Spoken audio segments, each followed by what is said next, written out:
न तो सुख है जीवन में और न हमने दुख के कारणों में झांकना चाहा है। उसमें भी डर लगता है कि कहीं और झंझट न हो जाए, कहीं दुख के कारण खोजते और दुखी न हो जाएं, तो हम दुख से आंख चुराते। इस बात को ख्याल में लेना।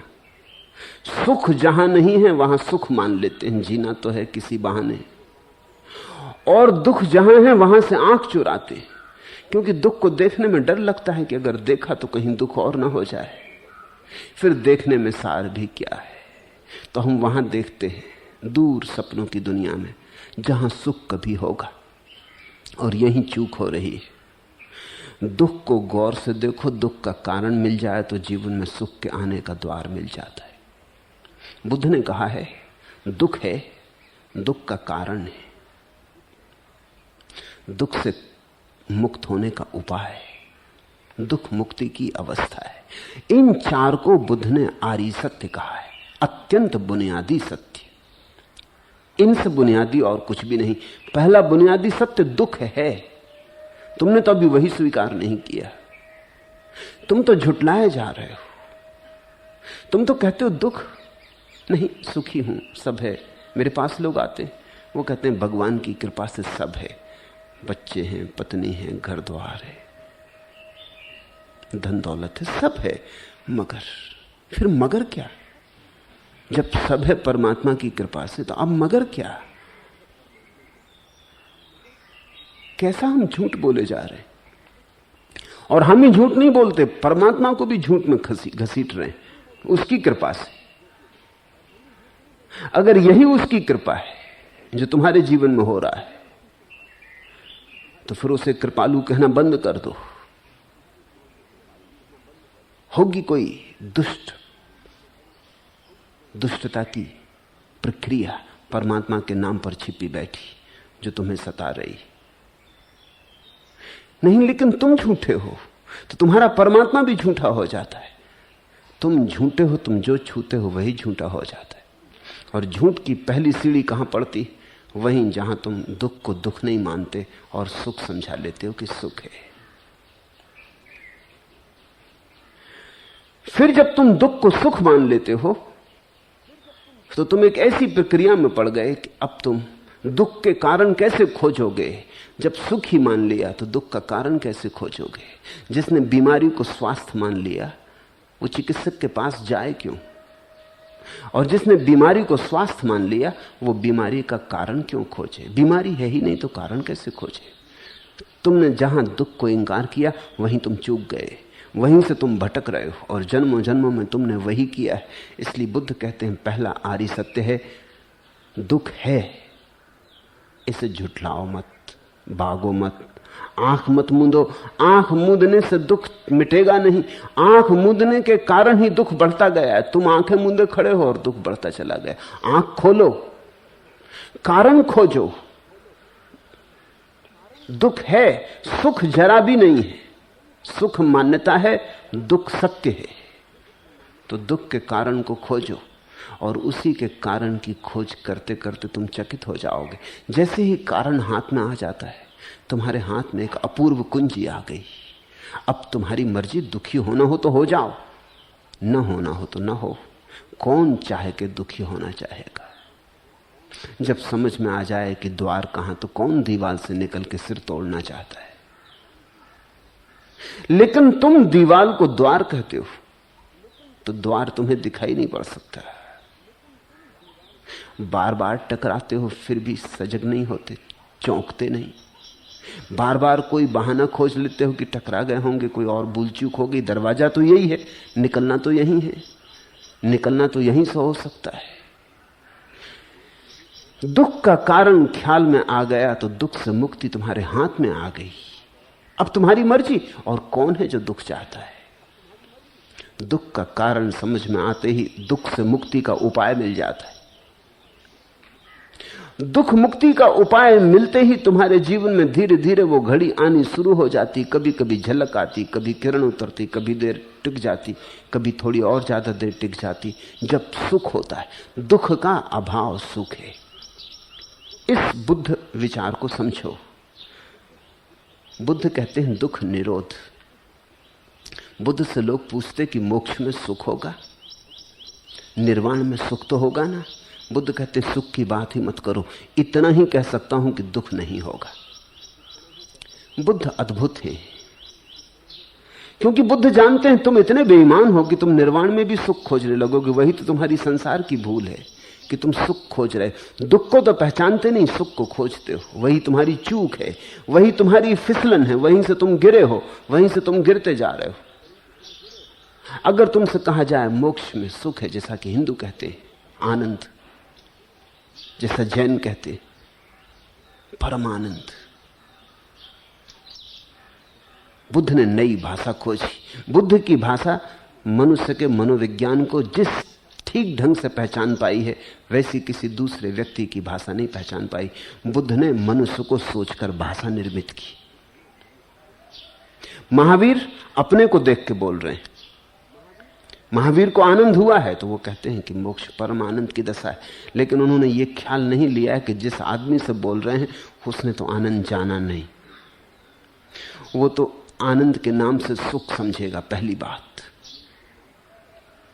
दूसरी बात, अभी तक सुख खोजता रहा संसार में, अब वो मोक्ष में स्वर्ग सुख खोजने लगेगा, और सुख खोजने में ही उसकी भ्रांति है।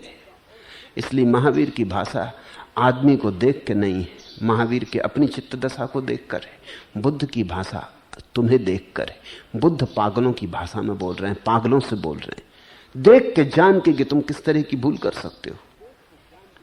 जैन शास्त्रों में लिखा है कि जब मोक्ष रमणी तुम्हें वरेगी, मोक्ष रमणी, कि जब मोक्ष की सुंदर स्त्री तुम्हारा वरण करेगी। अब बात बिल्कुल ठीक है, कहीं भी भूल चूक नहीं, लेकिन जो रमणियों के पीछे दीवाना रहा है अब तक और फिल्म अभिनेत्रियों के द्वार खटखटाता रहा है, वो तो पढ़ के गदगद हो जाएगा। मोक्ष रमणी, वो क्या समझेगा? उसके सामने कौन सी प्रतिमा उठेगी, कौन सा रूप उठेगा? मोक्ष रमणी। वो मोक्ष में भी वही खोजने लगेगा जो यहां खोज रहा था। नहीं, बुद्ध ने एक शब्द भी नहीं ऐसा बोला जिसके साथ तुम फिर से धोखा खा सको। बुद्ध की भाषा बड़ी अद्भुत है।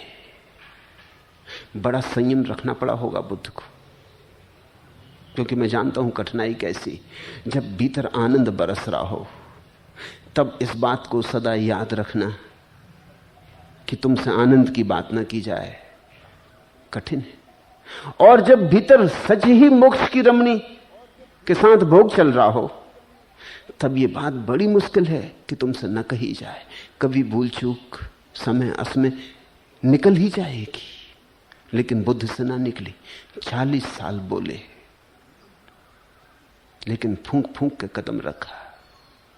महावीर जमीन पे फूंक फूंक के कदम रखते, बुद्ध एक एक शब्द पर फूंक फूंक के कदम रखते। कितनी ही बार पूछा गया और कितने ही ढंग से पूछा गया, लेकिन उन्होंने सदा यही कहा कि दुख निरोध, दुख नहीं होगा, इतना ही तुमसे कह सकता हूं। सुख होगा कि नहीं तुम जानो, मेरी तरफ से इतनी भर पक्की बात है कि दुख नहीं होगा।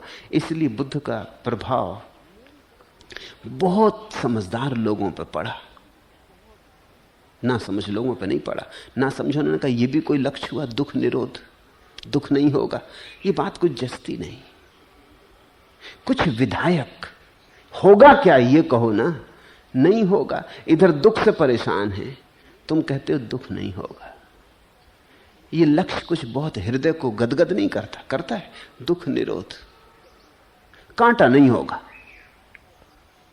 घाव नहीं होगा, लेकिन बुद्ध ये नहीं कहते कि फूल खिलेगा, सुगंध होगी, सुवास होगी। बुद्ध ये बात नहीं कहते। बुद्ध कहते हैं कांटा नहीं होगा, बस इतना ही। अब कांटा नहीं होगा, इससे मन में कहीं कोई तरंग उठती, कोई लहर उठती, इसको कोई लक्ष्य मान के अपना जीवन समर्पित करेगा। दुख निरोध के लिए कोई साध्य बनाएगा। किसी से तुम पूछोगे क्या खोज रहे हो, तो वो कहेगा मैं दुख निरोध खोज रहा हूं। ये बात कुछ जस्ती नहीं, दुख निरोध की प्रतिमा बनती नहीं। इसलिए बुद्ध का प्रभाव अत्यंत बुद्धिशाली लोगों पर पड़ा और जैसे ही बुद्ध विदा हो गए वो प्रभाव क्षीण होने लगा, क्योंकि भीड़ तो बुद्धिहीनों की है। बुद्ध का धर्म इस जगत में सर्वाधिक वैज्ञानिक धर्म था, लेकिन विलुप्त हो गए। इस देश से विलुप्त हो गया जहां पैदा हुआ, क्योंकि इस देश से विलुप्त हो जाने के बहुत कारणों में एक कारण यह था कि इस देश के शेष सारे धर्म आनंद की भाषा बोलते हैं। सच्चिदानंद, मोक्ष, मोक्ष रमणी, अपूर्व सुख की वर्षा, महासुख। और बुद्ध ने सिर्फ इतना कहा, दुख निरोध। लेकिन मैं तुमसे कहता हूं, बुद्ध की बात समझ के चलोगे तो इस मंदिर की सीढ़ियों पर चढ़ सकते हो, क्योंकि दुख निरोध ही सुख को पाने का मार्ग है। दुख न रह जाए तो जो बचेगा उसका नाम आनंद है। दुख के अभाव का नाम आनंद है। फूल खिलता है, निश्चित खिलता है, लेकिन जो व्यक्ति सुख की तलाश में लगा है वो संसार को ही बढ़ाए चला जाता है, और जो व्यक्ति दुख की तलाश में लग जाता है वो संसार को काटने लगता है। कारण हाथ में आने लगते हैं, उतना उतना दुख गिरने लगा, उतना संसार गिरने लगा। निदान हो गया रोग का, चिकित्सा बड़ी आसान हो जाती है। बुद्ध चिकित्सक है। बुद्ध ने कहा भी कि मैं वैद्य हूं, जैसा नानक ने कहा है कि मैं वैद्य हूं, ऐसा बुद्ध ने भी बहुत बार कहा कि मैं वैद्य हूं। अनेक अनेक बार बुद्ध ने दोहराया है कि मैं कोई दार्शनिक नहीं, कोई ज्ञानी नहीं, मैं तो वैद्य हूं। तुम बीमार हो, मैं वैद्य हूं। तुम जब वैद्य के पास जाते हो तो वो तुम्हारी बीमारी दूर कर देता है। स्वास्थ्य तो तुम्हें देता नहीं, दे भी नहीं सकता। किस वैद्य का सामर्थ्य? स्वास्थ्य कब किसने किसको दिया? स्वास्थ्य को देने की जरूरत ही नहीं। स्वास्थ्य का अर्थ ही होता है जब बीमारी नहीं रह जाती तो जो बचता है। तो वैद्य तुम्हारी बीमारी छीन लेता है, औषधि देता है कि बीमारी कट जाए। जब सब बीमारी कट जाती तो जो पीछे अपने आप स्वभावता रह जाता है, उस स्वभाव में जो है वही तो स्वास्थ्य है। ये दोनों शब्द एक से ही बने हैं, श्वास है, स्वभाव और स्वास्थ्य। स्वयं रह गए तो स्वस्थ, कुछ और विजाति न बचा तो स्वस्थ। तो स्वास्थ्य तो कोई नहीं दे सकता। तुम अगर डॉक्टर के पास जाओ, कहो कि कुछ स्वास्थ्य दे दें, तो वो कहेगा बीमारी क्या है। तुम कहो बीमारी तो कुछ भी नहीं, मैं स्वास्थ्य की तलाश कर रहा हूं, तो वो कहेगा कि बीमारी जब कुछ भी नहीं तो तुम स्वस्थ हो, और स्वास्थ्य देने का कोई उपाय नहीं। बीमारी छीनी जा सकती है, स्वास्थ्य दिया नहीं जा सकता। तो बुद्ध बीमारी का विश्लेषण किए, बीमारी को ठीक ठीक तर्कयुक्त ढंग से साफ कर दिया। फूल खिलता है, नाव नहीं ये अधर हैं हंसती इनसे झील, पता नहीं ये जिंदगी कितने लंबे मील। लकड़ी की इस देह के टूटे हुए किवाड़, पीछे रेगिस्तान है आगे उठे पहाड़। कोने पर से फट गई यह चिट्ठी सी धूप, संध्या ऐसी लग रही ज्यों विधवा का रूप। कच्ची मिट्टी के मनुज आवे जैसा गांव, अंगारों का फर्श है और धुएं की छांव। 12 बजते ही मिली सुइयां दोनों साथ, अभिवादन करता समय जुड़े घड़ी के हाथ। पीली आंखें धूप की, नीले दर्द हजार, पतझड़ में शायद तभी हरा हो गया प्यार। कपट छलाओं का नगर, तीखे तीखे लोग, मित्रों को भी लग गया नागफनी का रोग। संबंधों की हथकड़ी, चेहरे हैं अभियुक्त, आंखों के पक्षी उड़े होकर बंधन मुक्त। चोरी करके चांद की गए तिमिर के चोर, गश्त लगाता फिर रहा यहां सिपैया भोर। लहंगा पहने धूप का, उतरी जल में शाम, बूढ़े बरगद ने कहा पलक मूंद कर राम। अनगिन चेहरों से लदा यह नीला आकाश, बरसों खोजा न मिला अपना सुर्ख पलाश। वर्षों क्या, जन्मों खोजा ना मिला अपना सुर्ख पलाश। वो जो अपने भीतर का सुर्ख फूल है वो मिला नहीं, और जब तक वह नहीं मिला तब तक कुछ भी नहीं मिला। तब तक तुमने जो भी इकट्ठा कर लिया सब बोझ है। और जब तक तुमने जो भी खोजा सब व्यर्थ है। तुम रेगिस्तानों में भटकते रहे, मरुद्धान मिला नहीं। यह भी स्वीकार करने का मन नहीं होता कि मरुद्धान मिला नहीं, इसलिए मान लेते हो कि मिल गया। ऐसे सांत्वना हो जाती है। सांत्वना से जागो तो ही सत्य मिलता है। तुम्हारे तथाकथित साधु सन्यासी तुम्हें सांत्वना ही देते। सांत्वना से जागो तो सत्य मिलता है, सांत्वना से सत्य नहीं मिलता। मैं तुम्हारे साथ जो प्रयोग कर रहा हूं वो है तुम्हारी सांत्वनाएं छीन लेने का प्रयोग। तुम्हारी सब सांत्वनाएं छिन जाएं तो तुम्हारे जीवन का दुख इतना है कि वही दुख तुम्हें जगा देगा। तुम्हें दुख जगा नहीं पा रहा है क्योंकि तुमने सांत्वनाओं की खूब आड़ बना रखी, सांत्वनाओं के खूब तुमने कवच पहन रखे। दुख है और नहीं जगा पा रहा। अलार्म बज रहा है दुख का और तुम कानों में रुई लगाए पड़े हो। वो रुई सांत्वना है। दुख बजता है लेकिन कान में रुई लगाए पड़े हो तो सुनाई कैसे पड़े। और तुम चाहते हो कि किसी तरह सुनाई ना पड़े तो तुम रुई बढ़ाते चले जाते हो। धर्म या धर्मगुरु का एक ही प्रयोजन है कि तुम्हारे कान की सब रुई निकाल ले। बुद्ध ने 40 वर्ष यही अद्भुत प्रयोग किया और बहुत लोग उनके पास सत्य को उपलब्ध हुए।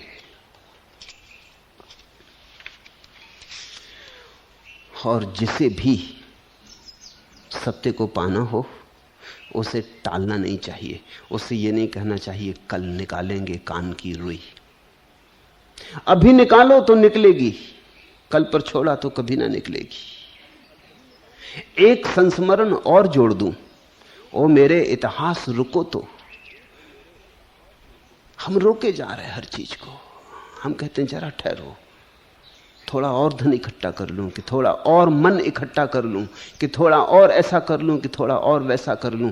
एक संस्मरण और जोड़ दूं, ओ मेरे इतिहास रुको तो। हम तो मौत से भी यही कहें। मौत सुनती नहीं इसलिए बात मुश्किल हो जाती, नहीं तो हम तो मौत से भी कहें कि जरा रुक जा।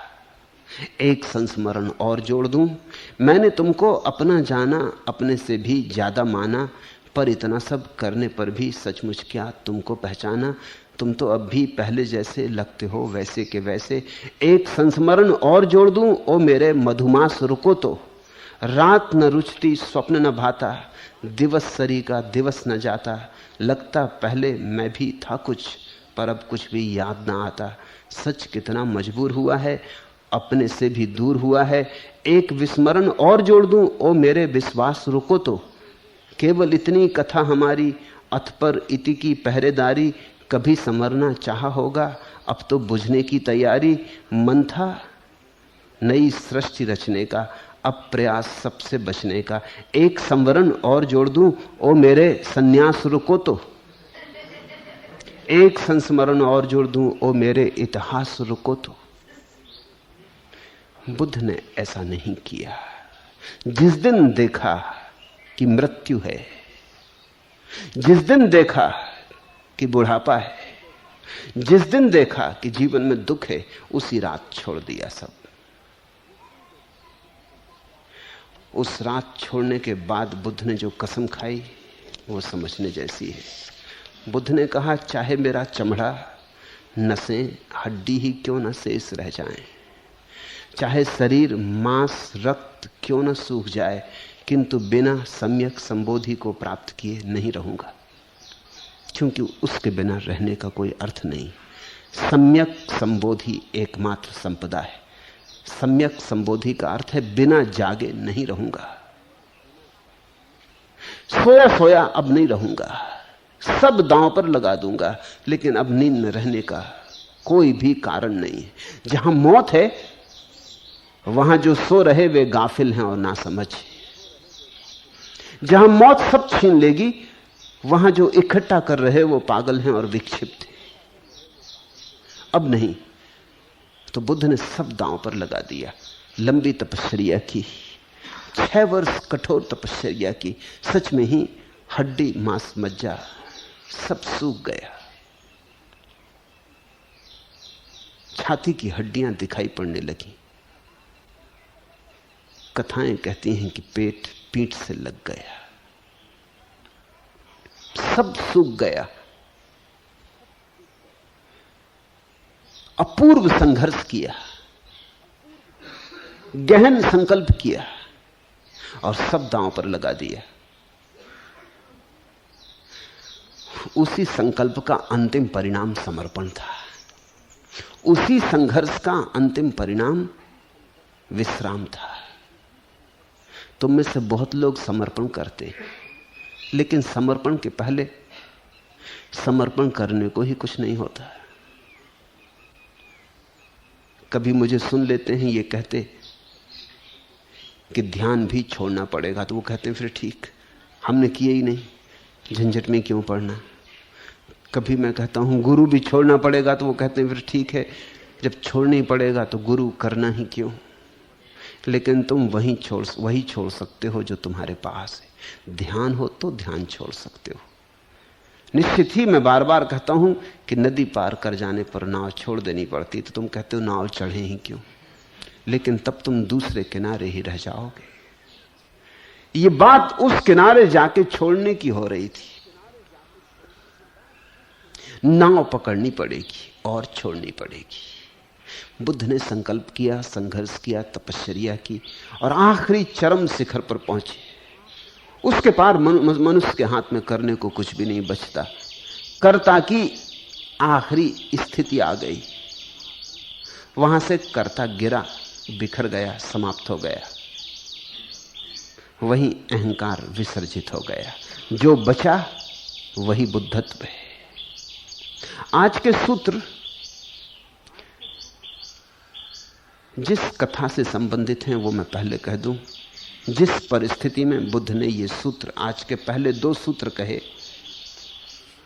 पहले 2 सूत्र, यस् जित नाव जीयति जित मस नो याति कोचि लोके तम बुद्धम अनंत गोचरम अपदम केन पदेन नेसस्त।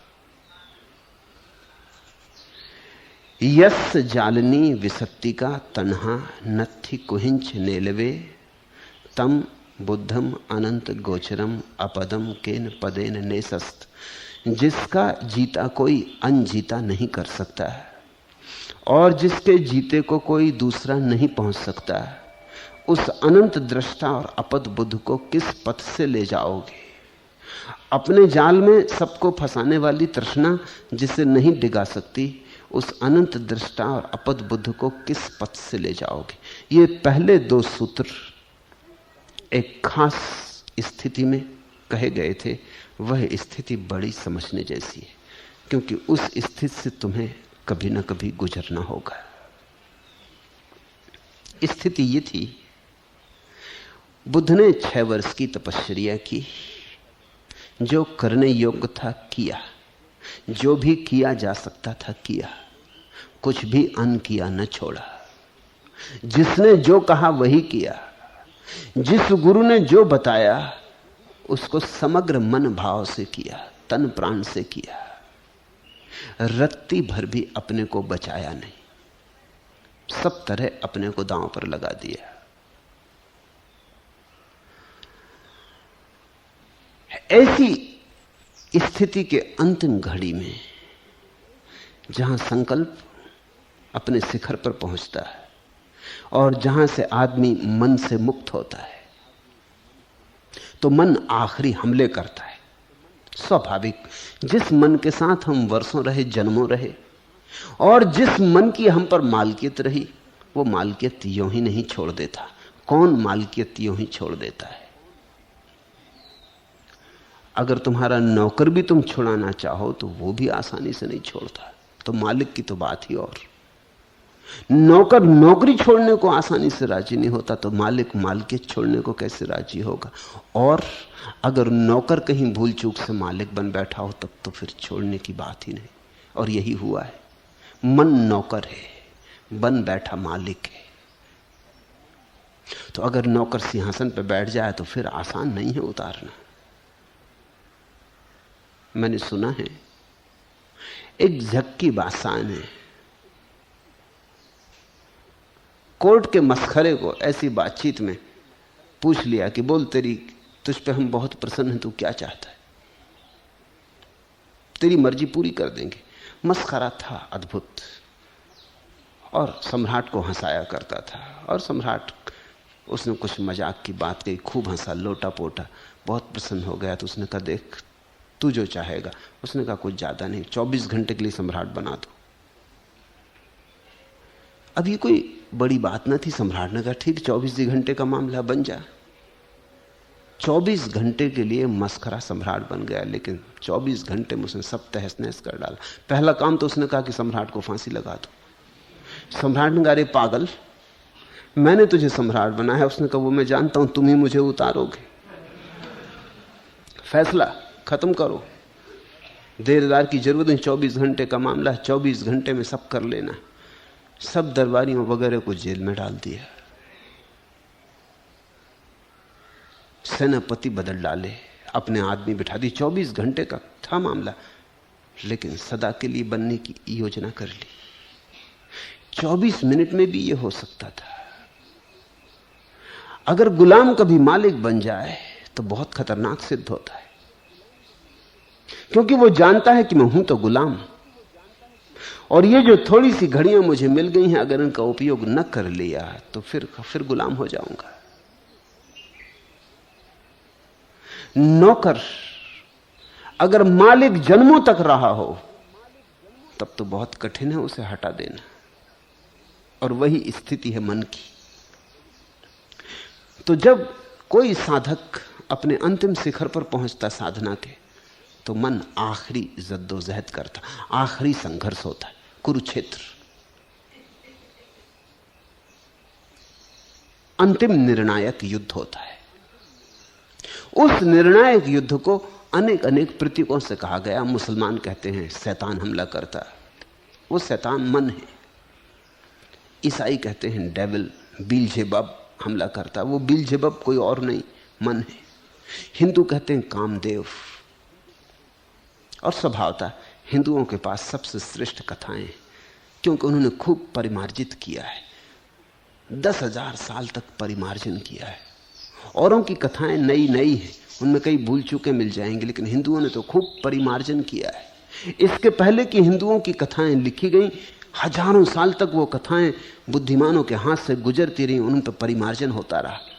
तो हिंदुओं की कामदेव की कथा बड़ी अद्भुत है। उसमें पहली तो बात यह कि वो अनंग है, उनकी कोई देह नहीं। यही तो मन है, मन की कोई देह थोड़ी है, मन अदेही है। इसलिए तो मन को कहीं भी जाने में देर नहीं लगती। तुम्हें दिल्ली जाना समय लगे, कलकत्ता जाना समय लगे, मन ये गया, अदेही है। न कोई ट्रेन, न मोटर, न हवाई जहाज, किसी की कोई जरूरत नहीं। सोचा नहीं कि गया नहीं, क्षण भी बीच में टूटता नहीं, समय नहीं लगता। देह अगर मन की होती तो समय लगता।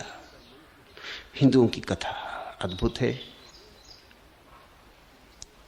कि शिव को काम ने बहुत ज्यादा पीड़ित किया, परेशान किया, तो वो नाराज हो गए और उन्होंने आंख, अपनी तीसरा नेत्र खोल दिया। उस तीसरे नेत्र के कारण जल के भस्म होकर काम का जो शरीर था वो गिर गया। तब से वो अनंग है, उसके पास देह नहीं है। ये कथा भी प्यारी है कि तीसरे नेत्र के खोलने से काम जल गया। तीसरे नेत्र के खुलने पर ही काम जलता है। तीसरे नेत्र का खुलने का अर्थ है अंतर्दृष्टि उपलब्ध हो गई, भीतर की आंख खुल गई। जब तक भीतर की आंख बंद है तभी तक काम का तुम पर प्रभाव है। भीतर की आंख खुल गई, काम का प्रभाव समाप्त हो गया। भीतर तुम सोए हो इसलिए काम तुम्हें फुसला लेता, राजी कर लेता। भीतर जाग गए फिर तुम्हें कोई राजी न कर सकेगा। बौद्धों में यही काम मार कहा जाता है। ये बौद्ध नाम है काम का ही। बौद्धों ने भी खूब परिष्कार किया है मार का, और ये घटना तुम्हें बताएगी कि किस तरह परिष्कार किया है। साधना अंतिम चरण में पहुंची उनकी, तपश्चर्या के अंतिम शिखर पर मार ने भगवान को पछाड़ने की चेष्टा की। मार सब तरफ से हमले किया, सब द्वार दरवाजों से हमले किया। क्षण भर भी खोने का उपाय न था, जल्दी करनी जरूरी थी, क्योंकि बुद्ध वहां जा रहे हैं जहां तीसरा नेत्र खुल जाएगा। इसके पहले कि तीसरा नेत्र खुल जाए सब उपाय कर लेना जरूरी था। लेकिन उसे मार खानी पड़ी, मार को मार खानी पड़ी, हार खानी पड़ी। यह शब्द भी बड़ा अच्छा है, इसलिए बुद्ध इसे मार कहते हैं कि तुम घबराओ मत, आखिर में तो इसको मार खानी पड़ेगी। ये मार खाएगा। बीच के ही दिन है इसकी विजय यात्रा अगर होती, अंततः तो इसे हारना है। सत्यमेव जयते, सत्य अंततः तो जीतेगा। अगर झूठ जीतता है तो बीच में ही जीतता है, इसलिए बहुत परेशान मत होना। अगर झूठ जीत भी जाए तो प्रतीक्षा करना, डमाडोल मत हो जाना। अंततः तो सत्य ही जीतेगा, क्योंकि झूठ है ही नहीं तो जीतेगा कैसे। इसलिए मार को मार तो खानी ही पड़ेगी। उसका स्वभाव ही ऐसा है कि वो हारेगा। तुम जागे कि हारेगा। अगर जीत रहा है तो सिर्फ इसलिए कि तुम अभी सोए हो, तुम खुद ही झूठ हो, इसलिए झूठ जीत रहा है। जैसे ही तुम सच हुए कि सच की जीत हो जाएगी। मार अपने कारण नहीं जीत रहा है, तुम्हारे कारण जीत रहा है। तुम हारे हुए बैठे इसलिए जीत रहा है। तुम जरा उठ के खड़े हो जाओ तो मार जीत ना सकेगा। मार को हार खानी पड़ी। तब उसने अपनी 3 कन्याओं को भेजा। मार कन्याएं नाना प्रकार के प्रयत्न कर भगवान को वश में करना चाहिए। अब ये भी समझना, पहले मार स्वयं आया, हार गया तो उसने अपनी 3 कन्याओं को भेजा। ये आखिरी उपाय है। इन प्रतीकों को ख्याल में लेना जरूरी है। पहली बात, जैसा मैंने तुमसे पहले दिन कहा कि प्रत्येक मनुष्य के भीतर पुरुष है और स्त्री है, और प्रत्येक स्त्री के भीतर स्त्री है और पुरुष है। तो बुद्ध पुरुष हैं स्वभावतः। सबसे पहले बुद्ध का जो अधिक अंशों वाला मन है, पुरुष का मन, वो हमला करेगा स्वभावतः, क्योंकि बुद्ध के पास पुरुष का मन बड़ा है स्त्री के मन के मुकाबले। तो मन पहले तो अपनी बड़ी से बड़ी शक्ति को लगाएगा। मन के भीतर पुरुष जैसी बातें हैं, जैसे अहंकार, क्रोध, पद, मद, मत्सर, मोह, ये सब पुरुषवाची हैं। अहंकार इनका मूल स्रोत है। तुम्हारे भीतर जो जाल है, उस जाल में जो पुरुष तुम्हारे भीतर छिपा है, जो तुम्हें उलझा रहा है, वो है अहंकार। इसलिए तुम पाओगे कि पुरुषों की सबसे बड़ी पीड़ा अहंकार है। सबसे बड़ी अड़चन उनकी अहंकार की। इसलिए पुरुष को समर्पण करना बहुत कठिन होता, झुकना कठिन होता। टूट जाए, झुकना नहीं चाहता। कहावतें कहती हैं टूट जाना मगर झुकना मत। ये पुरुष की अकड़ है। अहंकार पुरुष मन का आधार है। तो मार पहले स्वयं आया, इसका अर्थ है पुरुष के द्वार से आया। उसने बुद्ध के अहंकार को जगाया होगा। साफ नहीं है कथा में कि उसने क्या कहा, क्योंकि बहुत अनूठी कथाएं बहुत सी बातें बिना कहे छोड़ देती हैं।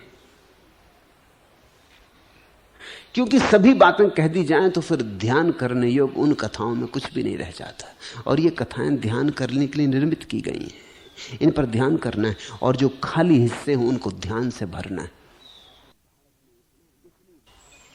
इसलिए भारत में इतना विवेचन, इतनी व्याख्या चली। उस विवेचन और व्याख्या का कारण है क्योंकि कथाएं अधूरी। ईसाईयत के पास ऐसी व्याख्याएं नहीं है, न इस्लाम के पास ऐसी व्याख्याएं। कुरान पर कोई अच्छी व्याख्या हुई ही नहीं, क्योंकि कुरान ने कुछ खाली छोड़ा नहीं, सब कुछ कह दिया। बेकार की बातें भी कह दी जो कि कुरान में नहीं होनी चाहिए थी। शादी विवाह, समाज, राजनीति सब डाल दिया, कुछ छोड़ा ही नहीं। इससे एक बात साफ होती है कि कुरान जिन लोगों के लिए लिखा गया वो कोई बहुत बुद्धिमान लोग नहीं थे, उन पर भरोसा नहीं किया जा सकता था। डिटेल्स में सब बात कह देनी जरूरी थी, अन्यथा वो गड़बड़ कर देंगे। एक एक बात ब्यौरे में कह देनी जरूरी थी कि ऐसा करना, ऐसे उठना, ऐसे बैठना, सब साफ कर दिया। इसलिए कुरान में व्याख्या की बहुत गुंजाइश नहीं है, लेकिन उपनिषदों में व्याख्या की खूब गुंजाइश है। कुछ भी साफ नहीं किया है, इशारे हैं और इशारों के कुछ भी अर्थ बन सकते। फायदा भी है, नुकसान भी है। हर फायदे में नुकसान होता है। कुरान का एक फायदा है कि मुसलमान बिल्कुल निश्चिंत है कि क्या करना है और क्या नहीं करना है। इस मामले में दुविधा नहीं है। हिंदू बिल्कुल अनिश्चित है, क्या करना क्या नहीं करना, एकदम दुविधा है। और तुम पूछने जाओ तो जिस आचार्य से पूछो वो अलग व्याख्या दे रहा है। शंकराचार्य कुछ कहेंगे, रामानुजाचार्य कुछ कहेंगे, वल्लभाचार्य कुछ कहेंगे, निम्बारकाचार्य कुछ कहेंगे, और तुम खोजते रहो आचार्यों को और हर आचार्य व्याख्या देगा। खतरा यह है कि लोग साफ कभी नहीं हो पाएंगे कि ठीक ठीक क्या करना है। और फायदा यह है कि ध्यान के लिए बड़ी सुविधा है, सोच विचार के लिए बड़ी गुंजाइश है। इसलिए इस्लाम में बहुत विचार पैदा नहीं हो सका। मुसलमान सीधा साधा आदमी है, जो करने योग्य करता है, जो नहीं करने योग्य नहीं करता। जो बात उसे कही उसको लकीर की फकीर की तरह मान के चलता है, लेकिन बहुत विचार का जन्म नहीं हुआ। हिंदुओं जैसा चिंतन पैदा नहीं हुआ, होने का कारण ही नहीं था। चिंतन तो वहीं पैदा होता है जहां खाली जगह छोड़ दी गई है, जिन्हें तुम्हें भरना होगा। तो भारत में जो भी कथाएं रची गई हैं उनमें बड़े रिक्त स्थान हैं। जैसे पहले मार ने हमला किया, लेकिन उसने क्या किया हमले में, ये बात नहीं कही गई। ये सोचनी पड़ेगी। मार यानी पुरुष, पुरुष यानी अहंकार। तो उसने बुद्ध के अहंकार को गुदगुदाया होगा कि अरे तेरे जैसा तपस्वी कोई भी नहीं, तू महातपस्वी, तू तपस्वियों का तपस्वी, प्रसन्न हो जा, तेरे जैसा कभी ना हुआ ना कभी होगा। उसने बुद्ध को खूब फुसलाया होगा, उसने बुद्ध को खूब समझाया होगा कि धन्य भाग कि तेरे दर्शन हो गए, मैं तेरे चरणों में झुका हूं। उसने बुद्ध के अहंकार को मक्खन लगाया होगा। यह कथा का अंश छूटा है, यह इंसाफ नहीं है। उसने चमचागिरी की होगी, उसने इस कोने उस कोने से बुद्ध को कहा होगा अरे धन्य भाग, लेकिन उसे मात खानी पड़ी, मार को मार खानी पड़ी।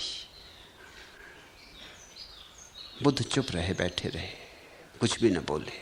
उसकी प्रशंसाओं का कोई परिणाम न पड़ा। उसने क्या कहा वो जैसे बहरे कानों पे पड़ा। बुद्ध अडिग रहे, जरा डमाडोल न हुए। और जब कोई आदमी ऐसी अवस्था में हो अडोल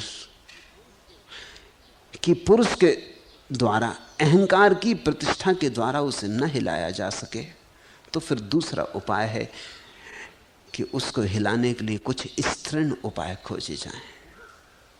क्योंकि जहां पुरुष हार जाता वहां स्त्री अक्सर जीत जाती। तुमने देखा दुनिया के बड़े से बड़े पुरुष, नेपोलियन, सिकंदर, युद्ध के मैदान पर बड़े पुरुष हैं, लेकिन घर आके एक दुबली पतली स्त्री से हार जाते।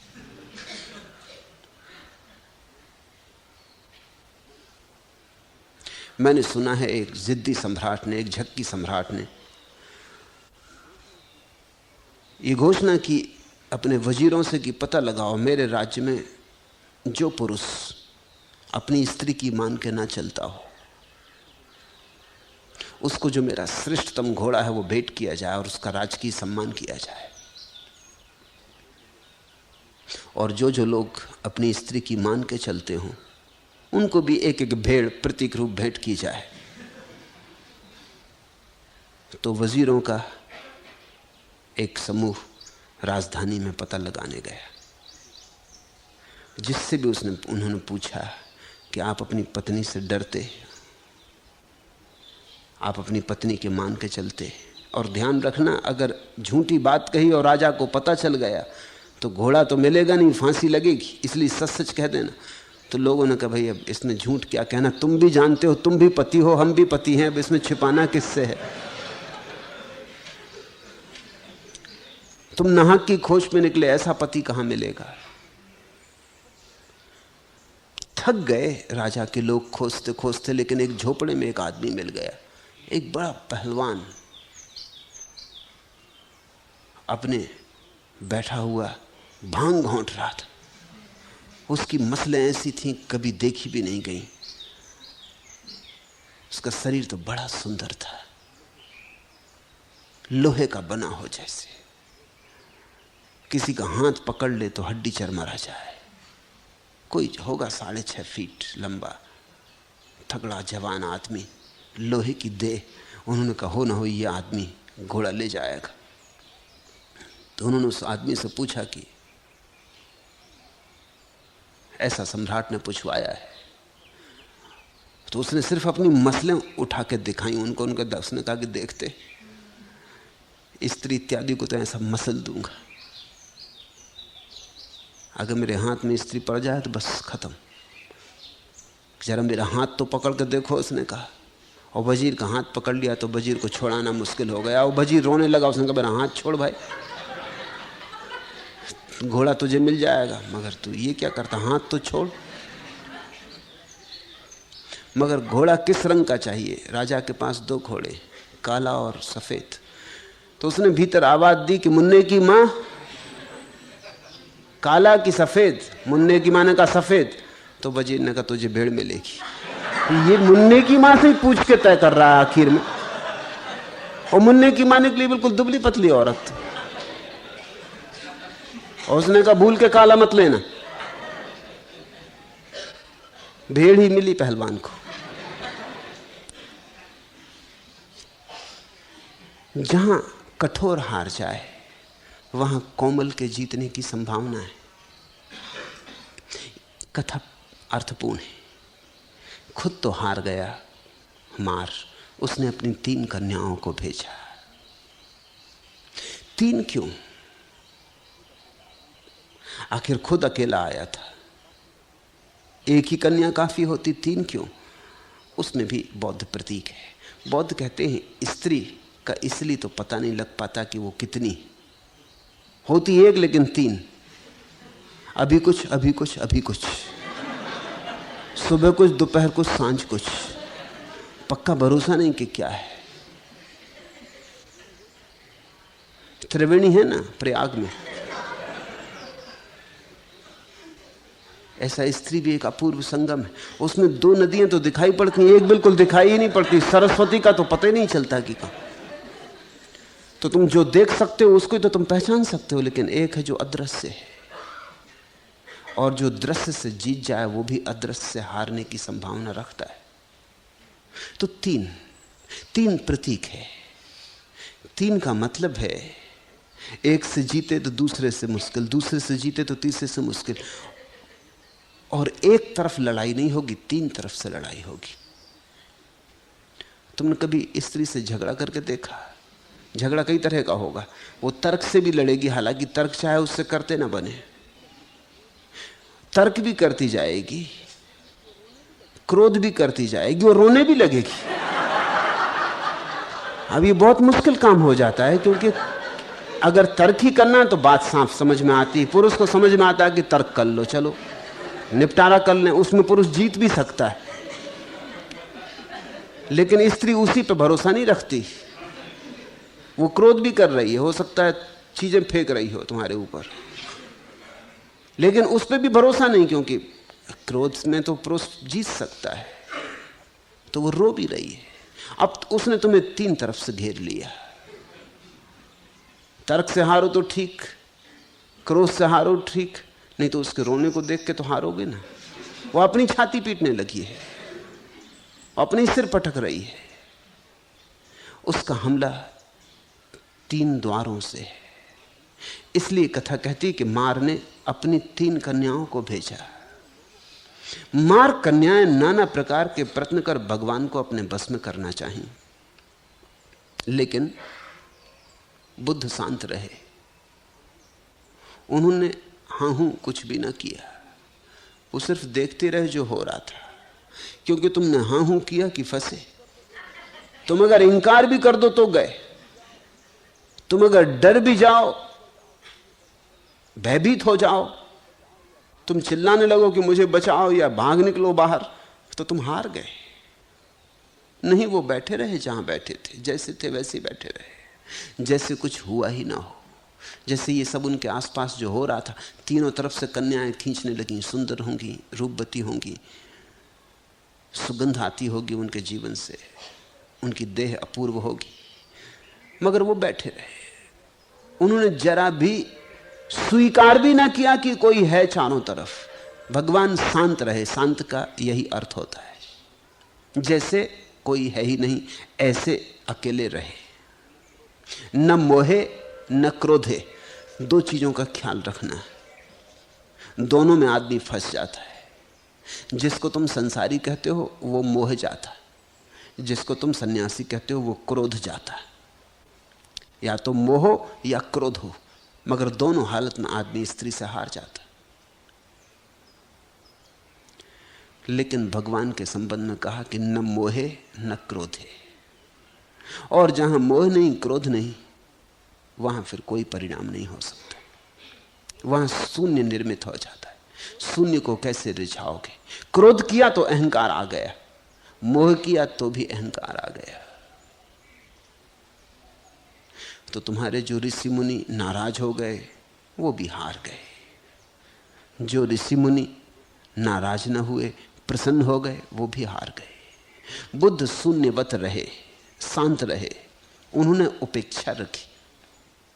उपेक्षा बौद्धों का अपना शब्द है। उपेक्षा का अर्थ है उन्होंने कोई भी अपेक्षा न रखी। ये स्त्रियां यहां नहीं होनी चाहिए, ये भी अपेक्षा न रखी। क्योंकि ये भी अपेक्षा हो कि ये स्त्रियां यहां नहीं होनी चाहिए, तो फिर उपेक्षा नहीं रह जाती। फिर तुम्हारे मन में संबंध जुड़ गया, फिर तुमने एक संबंध बना लिया कि नहीं होना था। जो नहीं होना था वो हुआ, तो धीरे धीरे रोष पैदा होगा, क्रोध पैदा होगा, नाराजगी पैदा होगी कि स्त्रियां ये क्यों कर रही हैं। उपेक्षा रखी, तटस्थ रहे। जैसे कोई किनारे पे बैठा नदी के, नदी बहती देखता रहता। नदी बहे, नदी से क्या लेना देना। तुम रास्ते के किनारे खड़े, राह चलती रहती, लोग आते जाते, अच्छे बुरे सुंदर कुरूप, तुम्हें क्या लेना देना, तुम राह के किनारे खड़े। ऐसे बुद्ध तटस्थ रहे, उन्होंने उपेक्षा रखी, और अंततः उन्होंने जितनी बात कही वो इतनी सी थी। उन्होंने कहा, हटो भी पागलो, क्या देखकर इतना प्रयत्न, इतना श्रम कर रही हो। बुद्ध ने अनूठी बात कही, कहा कि पागलो हटो भी। दया की, पागल का, नाराज ना हुए, न मोहे, अनुकंपा जतलाई। अनुकंपा के सामने काम वासना एकदम हार जाती। अनुकंपा जतलाई, कहा हटो पागलो, क्या देखकर इतनी मेहनत कर रही हो। यहां कुछ भी तो नहीं है, यह हड्डी मांस मज्जा सब सूख गई है। यहां भीतर भी कोई नहीं है। तुम किसके लिए यह नाच गान आयोजन कर रही हो? किसको रिझाना चाहती हो? जिसको रिझाती वो तो जा चुका। क्या तुम्हें राग रहितों से कभी तुम्हारी कोई पहचान नहीं हुई? क्या तुम्हारे जीवन में कभी ऐसा मौका नहीं आया कि तुमने कोई वीतराग देखा हो? तो तुम देख लो, वीतराग पर तुम्हारा कोई प्रयत्न काम ना आएगा। तथागत तो राग रहित हैं, राग आदि प्रहीन हैं। किस कारण तुम उन्हें अपने वश में करोगी? बचे ही नहीं है तो वश में क्या करोगी? तुम्हारी मर्जी, तुम्हें उछल कूद करनी है, तुम अपनी करती रहो। लेकिन इतना तुम्हें कह दूं कि तुम नाहक का श्रम कर रही हो, थकोगी, परेशान होगी, अपने घर जाओ, विश्राम करो। ऐसा बुद्ध ने कहा। उस समय उन्होंने ये पहले दो पद कहे। अब तुम्हें पदों का अर्थ साफ हो जाएगा। ये गाथाएं कहीं, यस्य जित नाव जीयति जित मस नो यति कोचि लोके तम बुद्धम अनंत गोचरम अपदम केन पदेन नेसस्त। जिसका जीता कोई अनजीता नहीं कर सकता और जिसके जीते को कोई दूसरा नहीं पहुंच सकता, उस अनंत दृष्टा और अपद बुद्ध को किस पथ से ले जाओगे? कई बातें समझने जैसी। बुद्ध कहते हैं जिसका जीता कोई अनजीता नहीं कर सकता। जो तुमने संयम से जीता हो उसको तो अनजीता किया जा सकता है, संयमी का संयम तोड़ा जा सकता है, लेकिन जिसने बोधपूर्वक जीता हो उसको फिर तोड़ा नहीं जा सकता। जिसने जबरदस्ती अपने जीवन में आचरण उठा लिया हो, बना लिया हो, आरोपित कर लिया हो, उसके आचरण को तो तोड़ा जा सकता है, क्योंकि भीतर तो अभी भी वासना मौजूद होगी। बीच में एक आचरण की परत है, उसमें छेद भर करने की जरूरत है। भीतर जो सोया है, दबा पड़ा है, उसे उठाया जा सकता है। लेकिन बुद्ध की तो सारी प्रक्रिया यही है कि दबाना मत, दमन मत करना, जाग कर देखना, होश से देखना, और धीरे धीरे होश में ही जल जाए वासना, तो जो शेष रह जाए उस निर्वासना में ही भरोसा है। जिसका जीता कोई अनजीता नहीं कर सकता, फिर उसको कैसे अनजीता करोगे? जिसकी वासना दग्ध हो गई बोध से, होश से, ध्यान से, उसको कैसे अनजीता करोगे? यस जित नाव जियति जित मस नोयाति कोचि लोके। और जिसके जीते को कोई दूसरा पहुंच ही नहीं सकता, बोध के उस शिखर पर तो केवल बुद्ध ही पहुंच सकते। तो ये स्त्रियां जो उनके आसपास नाच रही हैं, ये तो वहां पहुंच ना सकेंगी उस शिखर पर। जहां तुम पहुंच नहीं सकते वहां से किसी को डिगाओगे कैसे? कोई बुद्ध ही पहुंच सकता है उस शिखर पर, और बुद्ध तो किसी बुद्ध को क्यों डिगाना चाहेगा? बुद्धू वहां पहुंच नहीं सकते। तो तुम खाई खंदक में शोरगुल मचाते रहो, इससे कुछ फर्क ना पड़ेगा। उस अनंत दृष्टा और अपद बुद्ध को किस पथ से ले जाओगे? और उन्होंने कहा कि पागलो, ये भी समझो कि तुम अगर मुझे ले जाना चाहो वासना में, संसार में, मेरे पैर टूट गए, अपद हो गया हूं। कभी तुमने ख्याल किया तुम्हारी वासना ही तुम्हें चला रही है, वही तुम्हारा पैर है? इसलिए तो परसों मैंने अंगुलीमाल की कथा में कहा कि बुद्ध ने कहा, पागल, मेरा चलना तो बहुत पहले रुक गया, तू ही चल रहा है, तू रुक। और अंगुलीमाल बैठा हुआ धार दे रहा था, चल नहीं रहा था, और बुद्ध चल रहे थे। तम बुद्धम अनंत गोचरम अपदम केन पदेन नेसस्त। तो बुद्ध ने जब यह कहा कि मुझ न चलते हुए को तू सोचता है कि चल रहा हूं, और तू अपने को बैठा हुआ मान रहा है जो कि तू चल ही रहा है, तो उनका अर्थ है वासना में ही पैर हैं तुम्हारे। आत्मा तो कहीं जाती ही नहीं, आत्मा तो अपने घर में ही है सदा, भीतर ही विराजी, उसके कोई पैर ही नहीं कहीं चली जाए। वासना जाती, और वासना कभी घर नहीं आती। वासना आवारा है, वो घूमती रहती, चक्कर ही मारती रहती, वो कभी घर नहीं लौटती। और आत्मा सदा घर में विराजमान है, वो कभी घर से बाहर जाती नहीं। तो जब तक तुम वासना के प्रभाव में रहोगे, तुम्हें भीतर जो पड़ा है उसका पता ना चलेगा। तुम वासना के कंधों पर बैठ के भटकते रहोगे। वासना में ही तुम्हारे पैर हैं। बुद्ध तो अपद कहते अपने को कि मेरे तो पैर टूट गए। पागलो, जरा देखो भी तो, अब तो मुझे ले जाना भी चाहो तो कैसे? अब चलने वाला बचा नहीं है, अब चलने की वृत्ति ही जा चुकी है। अब मुझे ना कुछ पाना है ना खोजना है, तो मुझे तुम प्रलोभित कैसे करोगे? अपने जाल में सबको फंसाने वाली तृष्णा जिसे नहीं डिगा सकती, उस अनंत दृष्टा और अपद बुद्ध को किस पथ से ले जाओगे? तृष्णा का जाल था। तब तक तुम अगर आई होती तो जरूर मैं प्रभावित होता, लेकिन अब तो तृष्णा का जाल ना रहा। अब तो मैंने भरी आंखों देख लिया कि संसार में कुछ भी नहीं है। अब तो संसार में कुछ भी नहीं है, ये मेरी दृष्टि हो गई। इसलिए वो कहते हैं उस अनंत दृष्टा को, अब तो मैं अनंत रूपेण दृष्टि को उपलब्ध हुआ हूं। अब तो मेरी आंखें समग्र को देख रही हैं, आर पार देख रही हैं। अब मेरा बोध पारदर्शी हुआ है। थम बुद्धम अनंत गोचरम, और जो सबको देखने लगा है, और जिसकी आंख में अब जरा भी तिनका नहीं रहा मूर्छा और प्रमाद का, जिसकी सारी सीमाएं गिर गई हैं देखने की, असीम जिसकी देखने की क्षमता हो गई है। मुझ देखने वाले को तुम कहां ले जाओगी? अंधों को तुम ले जाती रही हो। अंधों को तुम्हारी जरूरत है, क्योंकि वो चाहते हैं कोई का सहारा मिल जाए। मेरी आंख खुल गई, अब तुम मुझे ना ले जा सकोगी। अब तुम्हें उछल कूद करनी हो तुम करो। ऐसी परिस्थिति में बुद्ध ने ये गाथाएं कही थी।